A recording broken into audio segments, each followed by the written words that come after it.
Welcome to the Right Wing Wilderness. I'm Dan Flynn. We're on an emergency firewood run. This is literally a life and death situation because tonight it's going to get to -9 degrees. Some of the forecasts say may go into the negative double digits. I've never been up here when it's negative double digits, and I'd like to, I take it as a challenge. I like to see what the differential is between the outdoor temperature and the temperature inside the cabin. I usually can get it 50, 60 degrees difference. Tonight I'm going to have to do better than that. And obviously the cold air outside, that's going to help with the differential, but I need to do my part with getting the firewood. And so we're going to walk to one of my favorite spots on the property to get the wood. -9 is no joke. I know for a lot of you, some of you folks might be out from Minnesota or Alaska and you think this guy's a wuss, -9. What's the big deal? Well, for me, it is a big deal. To me, that's cold.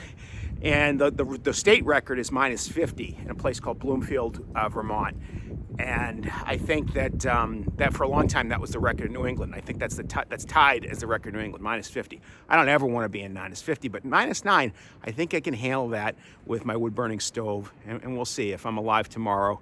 Then I've done a good job. But let's go get that firewood.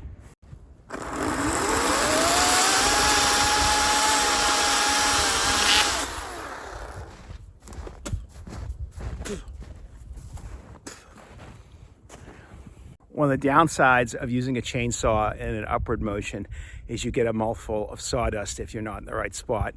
I would say rookie mistake, but I've been doing this for a number of years. I'm just kind of an idiot.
You may or may not have noticed I'm in sort of like a ravine or a gully.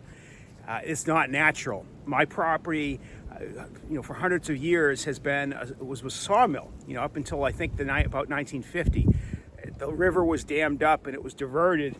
In this particular area is where the water went to the mill. And I'll show you some other adventure we'll go on. I'll show you one of the mills. There's one mill from the 19th century. Could be from the 18th century, but I think it's from the 19th century. And there's the other one that has concrete from the 20th. And there's still some ruins of both of them around. And so it's appropriate that I'm here with you cutting firewood because men have been cutting wood on this land for hundreds of years, and I'm keeping up that tradition.